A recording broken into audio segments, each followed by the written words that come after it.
Hello students, lesson number 16, natural resources. Under this lesson, yesterday we seen the minerals and ores, that how we are extracting from the soil, from the mines, and different how the minerals are formed. Its reasons we had seen it yesterday. Today we start this with the classification of minerals according to their properties. So first of all, here one box is given here, and under this the non-metal minerals, metal minerals and energy minerals are classified. So all the minerals are there, they classified into these groups, that is non-metal minerals, metal minerals and the energy minerals. So non-metal minerals are mica or mica, sulfur, gypsum, potash or graphite, diamond and feldspar. These are the non-metals and its minerals are non-metal minerals. Next, metal minerals. The minerals of metal like iron, gold, silver, tin, bauxite, magnesium, platinum, tungsten, these are the metals. And its minerals are called as metal minerals. As you know all, we know the properties of the metals and non-metals. They are harder, non-metals are brittle, then metals shine, non-metals do not shine. Some exceptions are there. It's generally all the metals are in the solid state except mercury.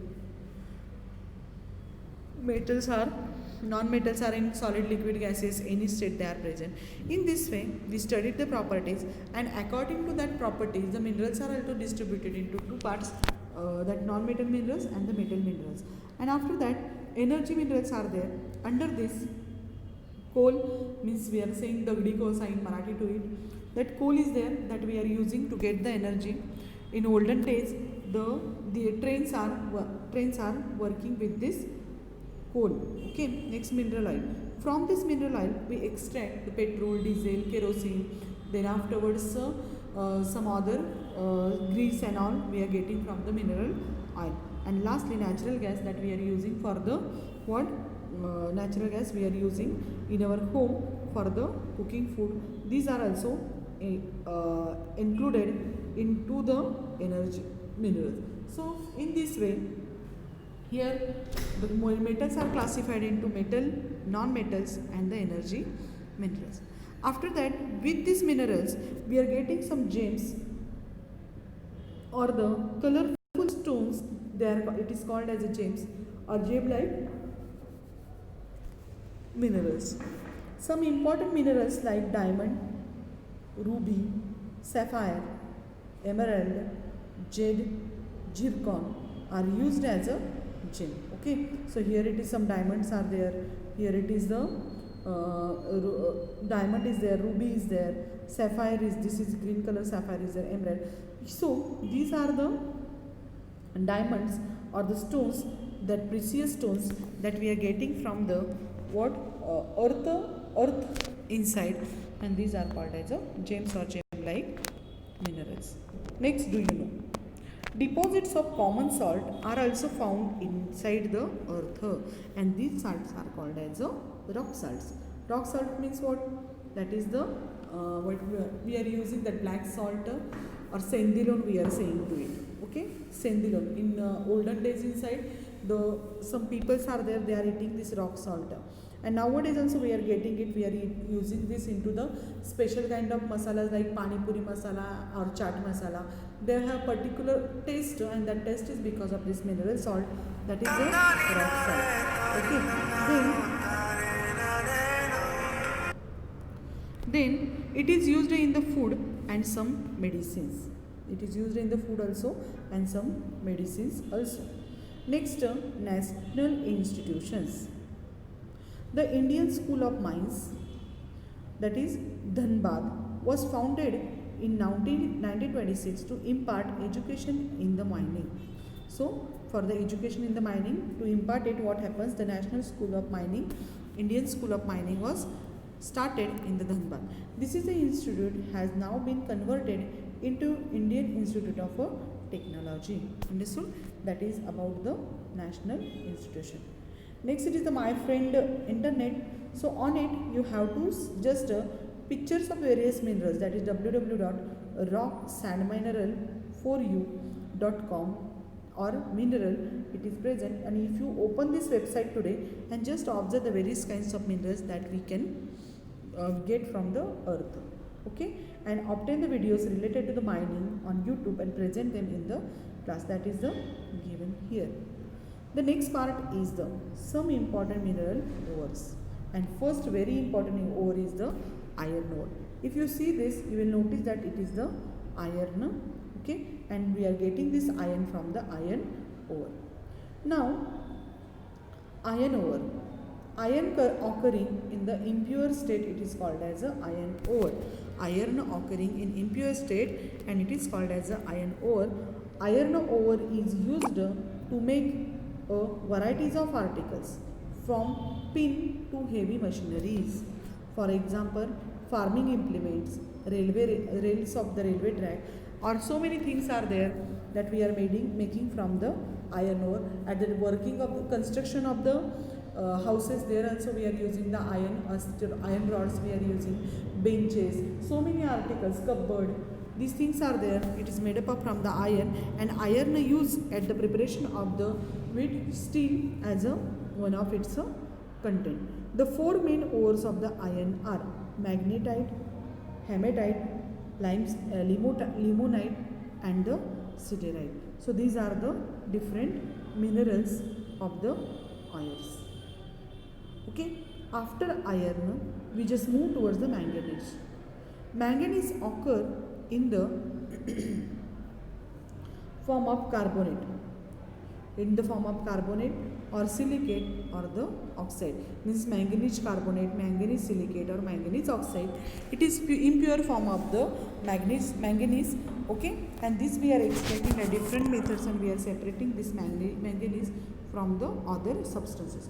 The compounds of manganese are used in preparation of medicines. Okay, manganese we are using at the time of preparation of medicines and for giving pink tint to glass. And some glasses are there now, window glasses are there, okay, and that colorful glasses are there. Inside it, if that glass is pink colored, we are understanding that you have to means you say that the manganese used to give this pink tint to the glass. Manganese also used in the electrical appliances because it is a conductor of electricity. Okay, after the manganese, the next it is the bauxite. So here it is minerals given, some wire, some chips are there. It is made up by the different method. Next it is the bauxite.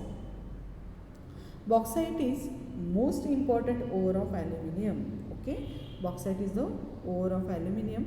It consists of 55% of aluminium. How much? 55% of aluminium. Bauxite consists of mainly aluminium oxide. Bauxite consists of aluminium oxide, Al2O3. Aluminium is a very good conductor of electricity. Aluminium is a very good conductor of electricity and heat. Its density is low. And therefore it is the mainly used in the aeroplanes, transport vehicles and make electrical wires. So because of this property, that is low density, it is used in the aeroplane because aeroplane is flying in the sky, and when its heavy weight is there, and then it requires more energy to fly in the sky. If instead of it we are using the low, means metal having the low density, it is easier to move in the sky. Transport vehicles and to make the electrical wires. Okay. Next it is the copper. Copper is found in the impure state. Copper is found in the impure state in the vicinity of iron. With iron it is present and other minerals. Copper is a very good conductor of electricity. That's why all the wires in our houses, it is made up of the copper, and therefore it is used to make electric wires as well as in the radios, telephones, vehicles and making kitchen utensils. Like in our home, it has a medicinal use also. If we are drinking the water which is stored inside the copper vessel, then our bodies, what happens, heat of the body what happens, it reduces, and that's why it has a medicinal use too. And for making statues also copper is used. Okay, so this is about the copper. The next it is the mica or mica. The mica is a bad conductor of electricity. Yes. How the others are the good conductors of electricity? Same way, mica is a bad conductor of electricity. Its value depend upon the thickness of the layer, its layer. Mica has many uses such as the Ayurvedic medicines, dyes, electrical machines, equipments, wireless communication equipment inside.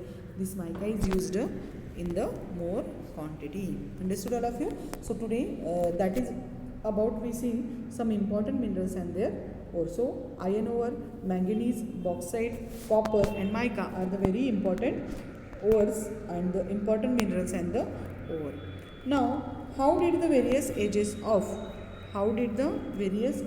the prehistoric period gets their name on the basis of their use of metals? Okay, for example, Suvarna Mandir, the use of gold is inside it, and in that way you have to find out means which material is used on it, they are giving to name.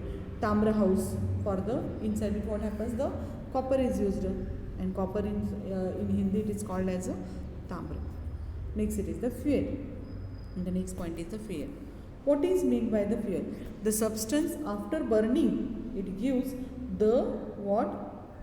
Energy, heat. These substances are called as a fuel. Which natural resources do we use as a fuel? So the main it is the wood we are using as a fuel, domestic fuel it is. Okay, then afterwards petrol, diesel, chemicals, these fuels are there, and that fuels we are getting from the mineral oil. Okay, so various substances are used in day-to-day life for generating energy, and these substances are called as a what? These substances are called as a fuel. Understood? So what is fuel? I told you before only, after burning these substances what we are getting? We are getting the heat and light, and these substances are called as a fuel. So various substances are used in the day-to-day life in generating energy. These substances are called as a fuel. This is the exact definition, scientific definition of the fuel. Fuels are found in the solid, liquid or the gaseous state. In these three states inside fuels is occurring. Okay. Now the next it is the coal. What is coal? As you know that coal means not the charcoal.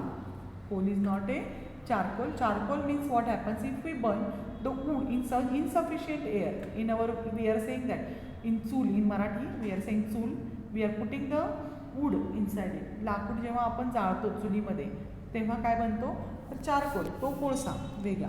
And the coal is the one that we are getting from the mines. Okay, दगडी कोळसा we are saying to it.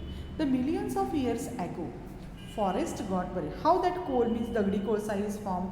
Millions of years ago, forests were buried under the ground. So suppose here it is the jungle, okay, and that jungle what happens due to earthquake or something else, that all the forests get buried, means soil comes over it and that trees get buried inside the what?